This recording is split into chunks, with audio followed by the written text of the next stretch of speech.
हाँ भाई। क्या देख रहे हो? ऐसे ही था ना लाइन, क्या देख रहे हो? काम का वीडियो नहीं देख रहे हो ना? काम का वीडियो नहीं देख, बस रील्स देख रहे हो। साफ पता चल रहा है।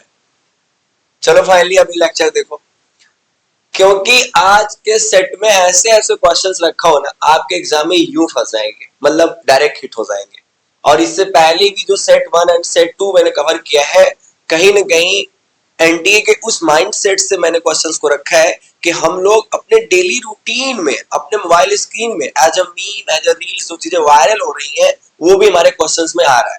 क्योंकि अभी हाल ही में जब नेट का एग्जाम हुआ और वहां पे जो जनरल पेपर का क्वेश्चन मैंने कुछ लोगों से जब रिव्यू लिया उसका, तो वो चीजें, जैसे कि हम लोग अभी बात कर रहे हैं न्यू ईयर के बाद किस जनरेशन, जो लोग पैदा हो रहे हैं उसका क्या नाम है उस जनरेशन का, तो इस तरीके की चीजें बहुत वायरल हो रही थी। तो वो क्वेश्चन के तौर पे वहां आया हुआ है। और इस तरह की दो तीन चीजें और जो कि हम नेक्स्ट वीडियो में जब ले आएंगे, तो एक पूरा नेट के जो जनरल पेपर के क्वेश्चन है ना, उसी को डिस्कस कर लेंगे। तो आज के क्वेश्चंस बहुत अच्छे हैं। फर्स्ट स्टेज में हम लोग चल रहे हैं, यानी कि क्या है, इजी वाले क्वेश्चंस। फिर हम लोग 5 लेक्चर कंप्लीट करने के बाद क्या करेंगे, मॉडरेट, और फाइनली एडवांस लेवल। तो मैं चाहूंगा कि लेक्चर को जरूर देखें और एक भी वीडियो मिस ना करें, और अपने दोस्तों को जरूर शेयर कर दें। कंप्लीट अगर हमारा बैच लेना चाहते हो तो आप लोग यहाँ पे, कहा नंबर, यहाँ पे ये नंबर है, आप इस नंबर पे कॉल करके कोर्स को ज्वाइन कर सकते हो। ठीक है, तो पहला क्वेश्चन क्या है, प्रेयर। ठीक है, ये रीजनिंग का क्वेश्चन है, क्योंकि हमारे पास रीजनिंग के क्वेश्चन जनरल पेपर में आएंगे। प्रेयर को 2 से रिप्रेजेंट किया जा रहा है और क्लास को पूछा जा रहा है कि किससे रिप्रेजेंट किया जाएगा। जाहिर सी बात है, जब भी ऐसे रीजनिंग के क्वेश्चंस आते हैं, तो यहाँ पे मैं आपको एक थोड़ा सा अपना एक्सपीरियंस बताना चाहूंगा। एग्जाम में जब हमारे स्क्रीन पे क्वेश्चन आता है और खासकर जब रीजनिंग के क्वेश्चन हम देखते हैं, तो माइंड में जो पहला ट्रिक देखने के बाद आता है कि हाँ ये वाला अप्लाई करना चाहिए। आप अगर पहले वाले अप्लाई करने के बाद आंसर को फाइंड आउट कर लेते हो तो ठीक है, दूसरे वाले को भी अप्लाई कर लेते हो तो ठीक है, लेकिन तीसरे चौथे में कभी नहीं जाना चाहिए। वैसे मैं तो एक ही बार ट्राई करता हूं, मैं उसके बाद आगे बढ़ जाऊंगा और लगभग 5 से 6 क्वेश्चन करने के बाद अगेन बैक। ठीक है, यानी एंड ऑफ एग्जाम में या मिड ऑफ एग्जाम में बैक होकर फिर से उस क्वेश्चन को मैं, वहां पर रिव्यू का ऑप्शन रहता है, ये मैं रिव्यू में डाल दूंगा और मैं 7-8 क्वेश्चन सॉल्व करने के बाद फिर से वापस आकर उसको सॉल्व करूंगा। लेकिन मैं सेम टाइम को उसमें टाइम वेस्ट नहीं करता, क्योंकि हमारा माइंड जो होता है ना, वो साइकोलॉजिकली देखा जाए तो लूप में फंस जाता है, और कई बार हम लोग उसको एकदम समझते हुए, देखते हुए कि यही होगा, और लूप में फंसने की वजह से हम गलत टिक करके आ जाते हैं। तो मैं चाहूंगा प्लीज ऐसी चीजों को अपने अनुभव से जोड़ें कि हाँ, पहली वो होता है ना फर्स्ट साइट वाला प्यार, तो उसी तरीके से है कि फर्स्ट साइट का है तो सही होगा। चलो इसको हम लोग फाइनली क्लिक कर देते हैं, वैसे प्यार के साथ तो रिलेट नहीं हो रहा है। ठीक है, तो ये प्रेयर को 2 लिखा हुआ है, इसका मतलब क्या है, कहीं ना कहीं इंग्लिश के अल्फाबेट्स की जो प्लेस वैल्यू है वो जोड़ने के साथ कम हो जाती है, लेकिन इतने सारे नंबर, इतने सारे अल्फाबेट्स के प्लेस वैल्यू जोड़ने के बाद तो 2 यानी सिंगल डिजिट में तो कभी नहीं जा सकता है। तो जरूर कुछ ना कुछ तो यहाँ चल रहा है। क्या चल रहा है, अभी मैं ऑप्शंस नहीं देख रहा हूं, मैं इसी में दिमाग लगा रहा हूं। अच्छा, तो पी मतलब एक क्या है, कॉन्सोनेंट है। आर क्या है, कॉन्सोनेंट है। ए क्या है, एक वॉवेल है। वाई क्या है, कॉन्सोनेंट है यानी व्यंजन है। ई क्या है, एक वॉवेल है। आर क्या है, कॉन्सोनेंट है। भाई यहाँ पे क्या निकल के आया कि ए और ई जो है 2 वॉवेल है, मे बी इसीलिए यहाँ पे 2 लिखा गया है। ठीक है, पहला माइंड मेरा ये क्लिक किया। ग्लास, ग्लास को अगर हम लोग देखें तो यहाँ पे जी एल दोनों जो है क्या है, कॉन्सोनेंट है। ए जो है हमारा क्या है, वॉवेल है, और डबल एस जो है वो हमारा अगेन कॉन्सोनेंट है। तो इसका मतलब कि यहाँ पे एक हो सकता है। अगेन हम लोग ऑप्शन चेक करेंगे तो क्या है, 5 9 11 1, option number 4 will be right answer. एक समझ में आया। ऐसे जब नंबर्स कम हो जाए ना, यानी यूं बड़े बड़े इंग्लिश सेंटेंसेस, बड़े बड़े इंग्लिश स्पेलिंग्स को अगर वो कम डिजिट में, 2 डिजिट में, 3 डिजिट में कन्वर्ट करता है, it means what, it means कि जरूर वहां पे ये वॉवेल और कॉन्सोनेंट का सीन चल रहा होगा, या फिर एडिशन वाला सीन चल रहा होगा, या सब्ट्रैक्शन वाला सीन चल रहा होगा। ठीक है, यानी स्टार्टिंग के 3 को जोड़ के 4 को, पीछे के 3 को जोड़ के घटा बढ़ा के बनाते हैं। इस तरीके की चीजें तुरंत अप्लाई करनी चाहिए, और आंसर आ जाए तो टिक मारो, नहीं आए तो फिर एंड ऑफ एग्जाम या मिड ऑफ एग्जाम में बैक होके आ जाना। ठीक है, ये मैं स्टार्टिंग में इतना लेक्चर दे रहा हूं जिससे कि आप अपने एग्जाम में क्वेश्चन बना सको। अब से नहीं बोलूंगा, अब सीधे क्वेश्चन पे चलते हैं। सेकंड क्वेश्चन, ओ भाई बड़ा अच्छा क्वेश्चन है रीजनिंग का ये, मैं इस पे एक्सप्लेन करने वाला ही नहीं हूं। आप मुझे आंसर टिक करके बताओ कि फर्नीचर है, टेबल है और आलमीरा है, ठीक है, यानी कि ये तीनों के तीनों वर्ड्स एक ही क्लास को रिप्रेजेंट करते हैं, ठीक है। इट मींस जरूर ऑप्शन में कुछ ऐसी चीजें होंगी जो एक ही क्लास को रिप्रेजेंट करती हैं। तो मैं चाहूंगा कि जल्दी से मेरे दोस्तों आप आंसर करके बताओ। पहला ऑप्शन है फ्रूट, ऑरेंज, एप्पल। दूसरा है बिल्डिंग, वॉल, ब्रिक्स। और मदर, फादर, सिस्टर, सी, रोड, सिटी। ध्यान देना, मदर, फादर एंड सिस्टर, ये इसमें दोनों चीजें जो है mother and father same class के हैं, ठीक है, दोनों पैरेलल जनरेशन के हैं, ठीक है। बिल्डिंग, वॉल, ब्रिक्स, अब इसमें भी कहीं ना कहीं आप देखोगे एक ऑड साउंड आ रहा है। नीचे sea, road, city, exactly totally odd है। लेकिन ऑप्शन नंबर 1 को देखें तो फ्रूट, ऑरेंज, एप्पल जो कि इससे सिमिलर हो रहा है, तो first answer will B right answer, ठीक है। और आप भी अपना दिमाग लगा के कमेंट कर सकते हो। I will see your comment. Okay, next question जो है यहाँ पे बड़ा अच्छा क्वेश्चन है। कभी कभी क्या होता है, देखो मैं बोला ना कि मैं बस पढ़ा नहीं रहा हूं, मैं आपको वो चीजें अनुभव कराना चाहता हूं जो एग्जाम में हम एक्चुअली कर रहे होते हैं। जब हम यूं बड़े बड़े सेंटेंसेस वाले क्वेश्चन देखते हैं रीजनिंग के, यूं ढेर सारे इंग्लिश अल्फाबेट से बने हुए क्वेश्चन देखते हैं, तो इट मींस क्या कि हमें लगता है यार बोरिंग है यार, आगे बढ़ना नहीं हो पाएगा, ठीक है। लेकिन मैं आपको क्या बोला, फर्स्ट साइड पहली बार में अगर माइंड में कुछ भी आता है then you have to apply. I think you should apply. होता क्या है कि आप पहली बार में अप्लाई करो, मिल भी जाता है। मैंने ऐसा ही देखा, ऐसा ही होता है जनरली। आप इसको पहली बार देख के क्या सोच रहे हो, इसमें इस तरीके के रीजन में करना क्या होता है, ये दोनों ना एक दूसरे से रिलेट कर रहे होते हैं, सेम ये दोनों भी एक दूसरे से रिलेट कर रहे होते हैं, तो आपको इससे मिलता जुलता यहाँ पे एक सीन बनाना होता है, ठीक है। आप समझ रहे हो, यानी कि ये इससे मिलता है, ये इससे मिलता है, तो आपको फाइंड आउट करना होता है इसकी रेफरेंस पे यहाँ पे एक आंसर, ओके। और यहाँ पे ऑप्शंस हमारे पास दिए होते हैं, मैं ऑप्शंस को नहीं देख रहा हूं। मैं क्या कर रहा हूं यहाँ पे कि हम बस पहला लेटर को देखते, एच। क्या है, एच। अब एच को आप काउंट कर लो, 1 2 3 4 5 6 7 8, ठीक है। यानी ABCDEFGH में आप इतना होता है ना शॉर्ट में याद रखना, खासकर अपने नाम के साथ। जैसे मेरा नाम एन से स्टार्ट होता है, इट मींस 14। टोटल नंबर्स कितने होते हैं, 26। मीड में कितना होता है, 13। तो वहां से ही याद हो जाएगा एम का 13, ठीक है। तो ABCDEFGH 8, यहां पे मैं नोट कर लेता हूं 8, ठीक है। और इसमें अगर मैं पहला अल्फाबेट चेक करता हूं तो एल, ठीक है, तो 12 हो गया, ठीक है। यहाँ पे हो गया 12। अब मतलब कुछ भी याद कर लो, ठीक है, कुछ भी याद कर लो। हो क्या रहा है यहाँ पे, एच इज अ कॉन्सोनेंट, ठीक है। एच में 4 जोड़ने के बाद 12 मिल रहा है, ऐसा कुछ हमारे पास दिख रहा है, ठीक है। यहाँ पे मैंने 4 जोड़ दिया। यहाँ पे ई जो है ये 5 नंबर पे बैठा हुआ है, ठीक है। और बी जो है कितने बैठा है, 2 पे बैठा हुआ है, ठीक है, 2 पे बैठा हुआ है। बी जो है वो 2 पे बैठा हुआ है। अब ध्यान से देखो कि ई का 5 और 2 होना मतलब -3 हो रहा है। यहाँ पे क्या हो रहा है, -3 हो रहा है। सेम चीजें अगर इसमें भी अप्लाई करेंगे, अगर हो जाता है तो यहाँ पे अप्लाई करके बात बन सकती है। तो मैं के में यहाँ पे, क्योंकि पहला मैंने 4 जोड़ा था, तो के में 4 जोड़ के अगर मैं देखूंगा तो मेरा शायद थर्ड ऑप्शन सही हो रहा है। आप मुझे प्लीज एक बार कमेंट में बताओ कि क्या चल रहा है आपका सीन, क्योंकि मैं सोचने पे मजबूर कर रहा हूं। मैं आपको इससे पहले भी जब रीजनिंग के क्वेश्चन दिया था लास्ट स्लाइड में, सेकंड वाले में, तो वहां पे भी मैं आपको सोचने के लिए छोड़ा था। मैं चाहूंगा कि प्लीज आप इसमें खुद की रीजनिंग लगाओ और अपना आंसर टिक करके मुझे कमेंट करो, ठीक है। मैं नेक्स्ट पे चलता हूं। अगर गलत रहा तो नेक्स्ट स्लाइड जब मैं डिस्कस करूंगा तो again I will discuss this question, ठीक है। यहाँ पे उसका एक्सप्लेनेशन है, आप देख लो, सेम चीजें चल रही होंगी।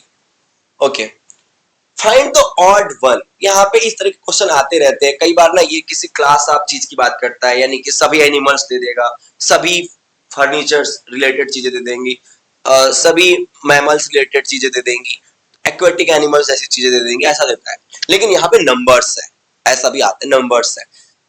आपको देखने के बाद एक चीज तो सीधे साउंड कर रहा है, इवन इवन इवन, यानी कि सब कहीं ना कहीं हमारे पास यहाँ पे सम संख्या जैसी दिख रही है। लेकिन हमारे पास 3 जो है एक यहाँ पे जो है वो अलग दिख रहा है, और आप एक्चुअली जब इसको डिवाइड करोगे तो 7 to 3 जो यहाँ पे ऑड मिल जाएगा हमें, ठीक है। तो ये बहुत आसान चीजें हैं, ऐसा नहीं है कि बहुत नई चीज मैं आपको बता रहा हूँ। अभी बेसिक्स बोला ना, डिस्कस कर रहा हूँ, तो आप यूं समझो कि हम देख के भी आंसर फाइंड आउट कर सकते हैं बहुत ज्यादा उसको बिना सोचे। क्योंकि आज मैं जितने भी क्वेश्चन यहाँ पे रखा हूँ फर्स्ट साइड का रखा हूँ, जब देखने के बाद ही हम डिले लूप में ना फंसे और उसका आंसर निकाल ले, ठीक है। ओके, नेक्स्ट क्वेश्चन पे आते हैं। अब इस क्वेश्चन को देखने के बाद इस तरीके का क्वेश्चन आता है, ठीक है। रीजनिंग के बहुत सारे मेथड है क्वेश्चन पूछने के। अब ये पूछ रहा है कि यहाँ पे क्या नंबर आएगा अकॉर्डिंग टू द ऑप्शन 4 1 5 2 4 8 4 5। इसमें से आपको बताना है क्या है। यहाँ पे 5 है, 2 है, 7 है, 9 है, 16 है, 25 है। यहाँ पे देखने के बाद ही मैं एक चीज देख रहा हूँ कि यहाँ पे 7 है, और जनरली मैं जब आगे के अल्फाबेट यहाँ पे डिजिट्स देख रहा हूँ तो 5 2 7 इसका मतलब क्या माइंड में चल रहा है कि ये जरूर ऐड चल रहा है यहाँ पे। तो 5 2 7 7 2 9, ठीक है। यानी क्या कर रहा है, हमेशा अपने आगे के 2 लेटर को जोड़ रहे हैं ये लोग। देखो आगे के लेटर को जोड़ रहे हैं, ठीक है। तो बस वही जोड़ दो आप लोग। तो 6 5 11 के 1 41 आ जाएगा आंसर इसका 41, ठीक है। अपने आगे के डिजिट्स को जोड़ रहा है, ठीक है। नेक्स्ट क्वेश्चन बताओ, यहाँ पे बताओ। अभी मैं आपको पूरा सोचने का मौका दूंगा क्योंकि रीजनिंग में मैं जनरली सॉल्व करते ही आगे बढ़ेगा, ठीक है। पूरा मौका आपको दूंगा। स्क्रीन पे विजिबल है, मैं हट जा रहा हूँ, ठीक है। बताओ which are the following is the correct full form of TCP, ठीक है। अब इस क्वेश्चन को डालने का ना मेरा एक मकसद है कि मैं आपको बता सकूं I am going to introduce question from computer section. Basic आप कंप्यूटर आपके सिलेबस का हिस्सा है तो हमें उसको भी पकड़ना पड़ेगा। तो आज मैंने कुछ क्वेश्चन जो है वो कंप्यूटर के रखे। अच्छी बात यह है कि कल से कोई ना कोई हमारे पास टीचर जो है वो पब्लिक कंप्यूटर पढ़ाने जा रहा है, आप जरूर फॉलो करिएगा। और बाकी पेड क्लासेस जो हमारे यहाँ ऑलरेडी कंप्यूटर पढ़ाया जा चुका है, आप ज्वाइन करो और अपना लेक्चर कंप्लीट करो, ठीक है। बताओ तो यहाँ पे 4 ऑप्शन सही हो जाएगा, ठीक है। 4th कुछ लोग कमेंट कर रहे हैं, अगर नहीं कर रहे हैं तो देख लो। ट्रांसमिशन कंट्रोल प्रोटोकॉल, ठीक है। ओके नेक्स्ट क्वेश्चन चलते हैं। MS word is an example of. MS word से क्वेश्चन बहुत सारा आता है, मतलब समझ लो 3-4 क्वेश्चन, समझ रहे हो कि नहीं। कंप्यूटर बेसिक्स में भी एमएस वर्ड इंपॉर्टेंट है इनके लिए। ये मान के चलते हैं प्रोफेशनलिज्म को दिखाता है ये, इस तरीके का वर्ड जिनको आता है, ठीक है। तो एमएस वर्ड से क्वेश्चन है यहाँ पे कि एग्जांपल ऑफ, ठीक है। तो एप्लीकेशन सॉफ्टवेयर। लेकिन अभी आगे भी क्वेश्चन है, what is the short cut key for a manual line break in MS Word, बताइए, ठीक है। एक मैं आपको पहले ही एपिसोड से बोलते चल रहा हूं, पहले लेक्चर से बोलते चल रहा हूं, आपको जितने भी शॉर्ट कीज हैं रट जाओ। जनरल शॉर्ट कीज तो रट ही जाना, और एमएस वर्ड में यूज होने वाले शॉर्ट कीज तो पक्का रट जाना। जैसे कि स्पेलिंग करेक्शन पता करना हो तो कौन सा शॉर्ट ट्रिक बेसिकली अप्लाई करते हैं एमएस वर्ड में, ठीक है। और इस तरीके से मैनुअल लाइन ब्रेकेज के लिए क्या है, बॉक्सेस के लिए क्या, ऐसे बहुत सारे क्वेश्चन होते हैं, ठीक है। और ये जितने ऑप्शन है ना सब रिलेटेड भी हैं, ठीक है। बताओ control enter, alt enter, shift enter, space plus enter, बताओ। Third answer, third option will be correct answer, ठीक है। ओके यहाँ पे मैंने कुछ उसी के एक्सप्लेनेशन दिए हुए हैं जिसमें आपको कहां फोकस करना है, लास्ट वन पे। स्पेस इंटर जो होता है वो बेसिकली एमएस वर्ड में कोई भी शॉर्टकट नहीं है, कोई शॉर्ट की नहीं है। तो ये ऐसा क्वेश्चन आ सकता है कि कौन सा शॉर्ट की जो है वो एमएस वर्ड में अप्लाई नहीं होता है, तो क्या है, स्पेस इंटर। स्पेस इंटर के साथ कुछ भी अप्लाई नहीं है वहां पे। तो ये आपको पता रहेगा तो आंसर तुरंत निकाल लोगे, हो सकता है वहां पे, ठीक है। तो याद रखना स्पेस इंटर, ओके।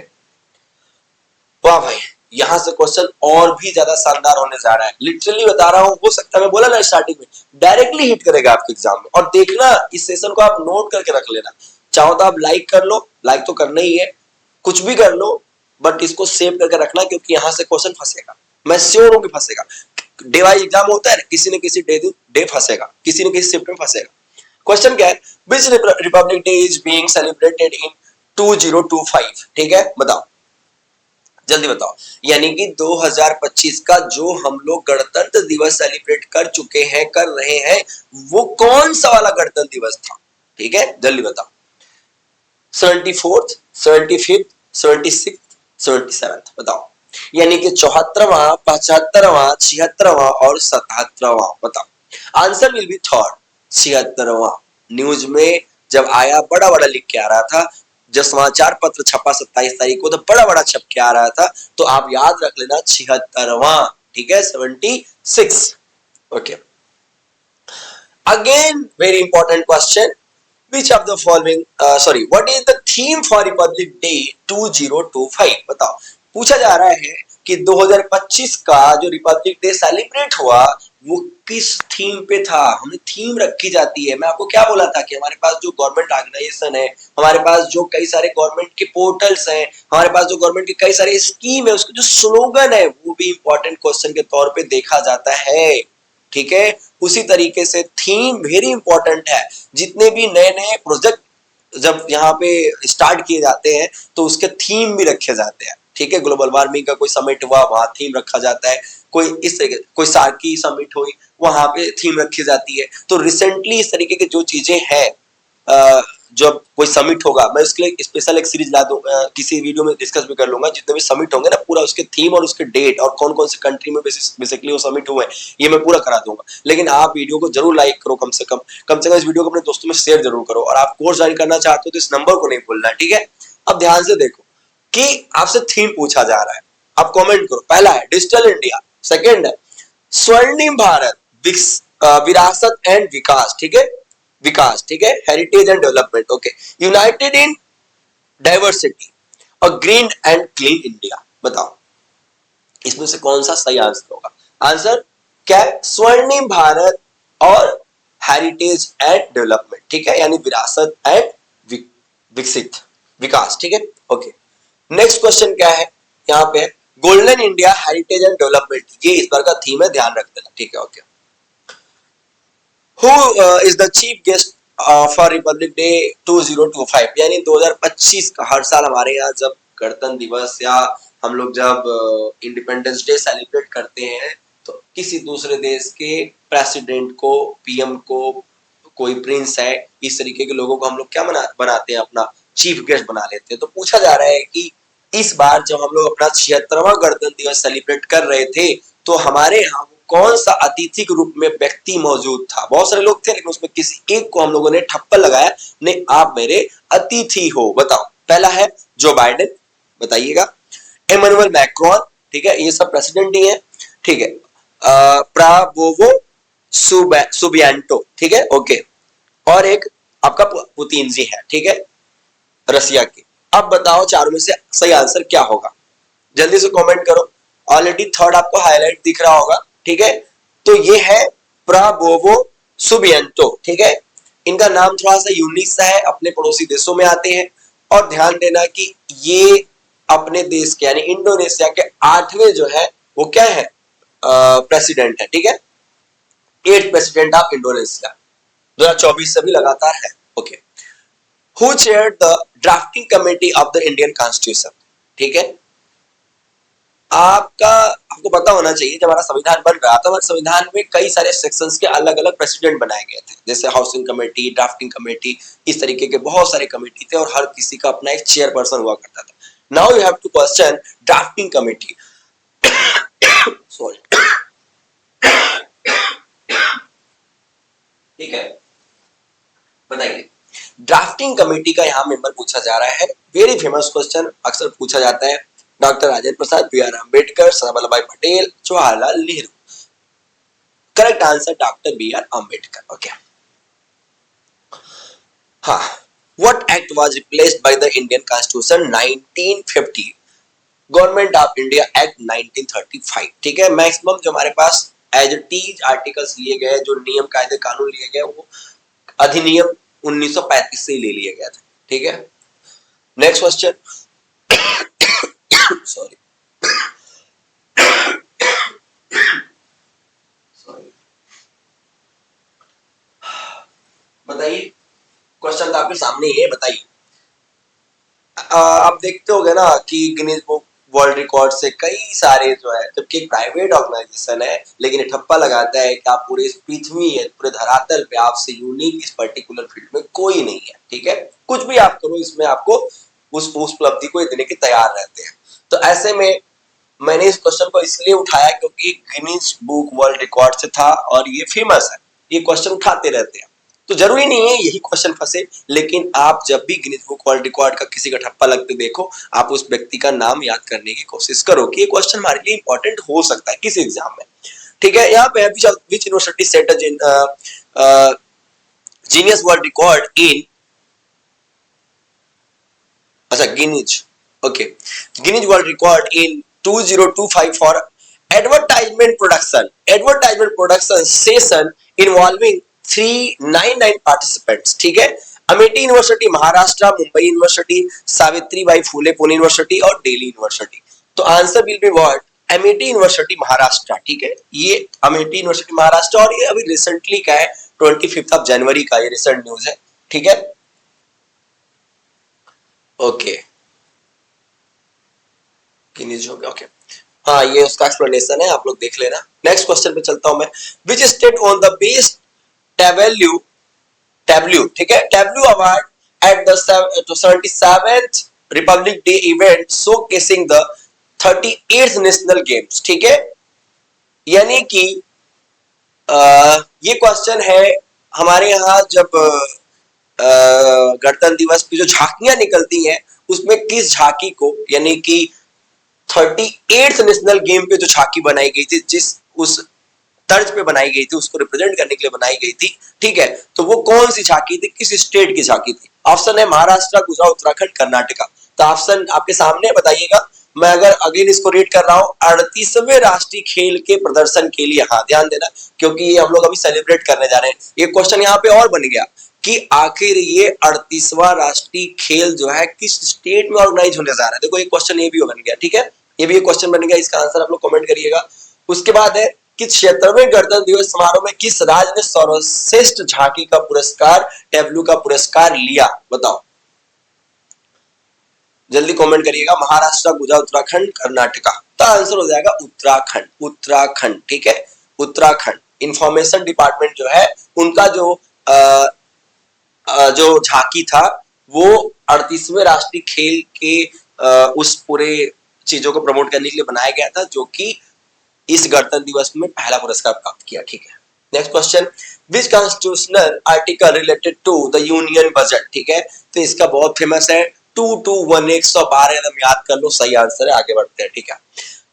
हाँ, what can be said about the GST which comes under the government budget, बताओ सरकारी बजट के अंतर्गत आने वाला जीएसटी के बारे में क्या कहा जा सकता है? Indirect tax, non tax revenue, direct tax, income tax.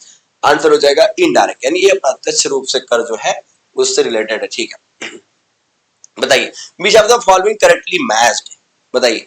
यानी कि यहाँ पे ऑप्शन है हरि प्रसाद चौरसिया, ठीक है, सरूद, ओके, जाकिर हुसैन सितार, बिस्मिल्लाह खां तबला, सुल्तान खां सारंगी। बताइए कौन सा इसमें जो है वो करेक्टली मैच्ड है। कभी क्या होता है, कभी कभी यहाँ पे नॉट मैच्ड बोल देगा, यहाँ पे नॉट भी लगा देता है, ठीक है, लेकिन यहाँ पे नॉट में तो कई लोग का आंसर आ जाएगा, तो क्या है मैच्ड बस पूछ रहा है, सही कौन सा है। तो आंसर हो जाएगा सुल्तान खां सारंगी। बाकी आपको पता ही होना चाहिए बिस्मिल्लाह खां, इनका तो बहुत पुरानी कहानियां वायरल होती रहती हैं कि इनको अमेरिका में की बहुत इतना फेमस से बजाते थे, सहनाई वादक है ये। तो बोले वहां पे कि अगर गंगा नदी अमेरिका आ जाए तो हम अमेरिका जरूर चले जाएंगे। तो ये यहाँ के घाटों पे बजा बजा के बहुत फेमस हुए और इनका सहनाई में बहुत नाम हुआ, ठीक है। जाकिर हुसैन जो है वो तबला से रिलेटेड है, तबला, ठीक है। ये लोग क्लासिकल बेसिकली अपना प्रोग्राम करते हैं, बहुत फेमस है। जाकिर हुसैन तबला के लिए है और हरि प्रसाद चौरसिया जो है वो बांसुरी, ठीक है, फ्लूट वादक है, ठीक है। आगे चलते हैं। अच्छा हाँ, इनके बारे में जान लेते हैं। सुल्तान खान, ठीक है, जो कि यहाँ पे सारंगी से जुड़े हुए हैं। तो इनका ये है कि इनको पद्म भूषण अवार्ड भी मिला है 2010 में, ठीक है, okay. How many members of Rajya Sabha are nominated by president of India, ठीक है, यानी प्रेसिडेंट जो होता है ना वो कुछ पदों को नॉमिनेट करता है, कुछ मेंबर्स को अपनी तरफ से नॉमिनेट करता है, वो भी अलग अलग फील्ड से, ठीक है। सॉरी 12, 18, 20, 22, बताओ क्या आंसर होगा? 12, 18, 20, 22, 12, 250 टोटल सीटों में 38 सीटें जो होते हैं वो अलग अलग यूनियन स्टेट्स आते हैं, लेकिन जो 12 होते हैं, 12 जो मेंबर्स होते हैं वो हमारे पास कल्चर, आर्ट, स्पोर्ट, इन सब चीजों को प्रमोट करने के लिए प्रेसिडेंट नियुक्त करता है राज्यसभा में।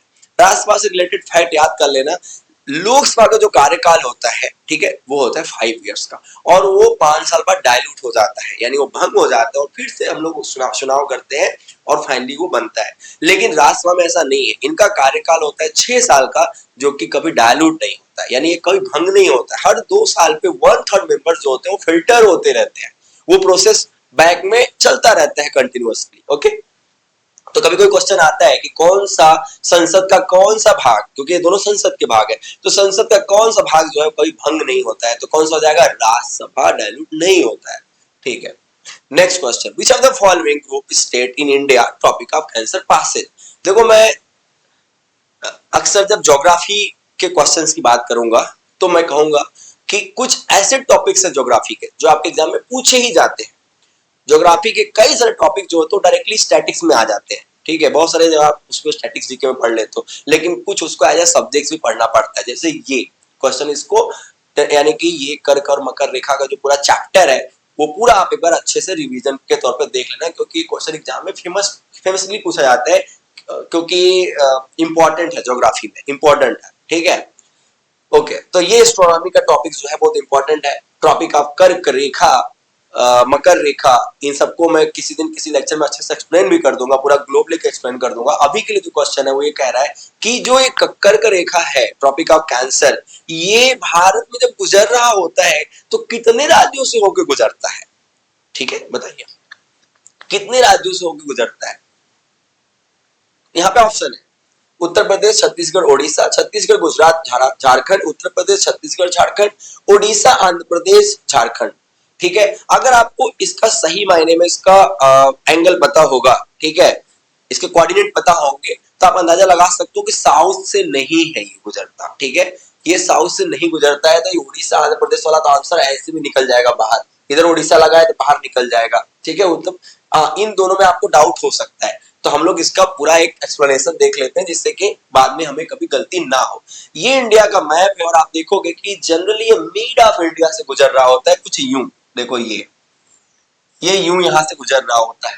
ठीक है, अब यहाँ पे देखो गुजरात पहले नंबर पे आ रहा है, दूसरे पे राजस्थान है, तीसरे पे यहाँ पे मध्य प्रदेश, यानी मिड ऑफ इंडिया की बात कर रहे हैं मध्य प्रदेश, और जस्ट यहाँ से जब दोनों आप झारखंड में देखो तो इसके बीच में यहाँ पे चौथे नंबर पे छत्तीसगढ़ भी थोड़ा सा टच हो जा रहा है, और छठे नंबर पे अगर आप देखो वेस्ट बंगाल, और सातवां आठवां जो है वो त्रिपुरा और मिजोरम, यानी कि ये पूरा का पूरा स्टेट, हमारे पास 8 स्टेट ऐसे हैं जो टॉपिक ऑफ कैंसर से गुजरते हैं, यानी ये रेखा इन राज्यों से होकर गुजरती है। ओके, यहाँ पे क्वेश्चन और आता है कि कर्क रेखा भारत के किस नदी को 2 बार काटती है?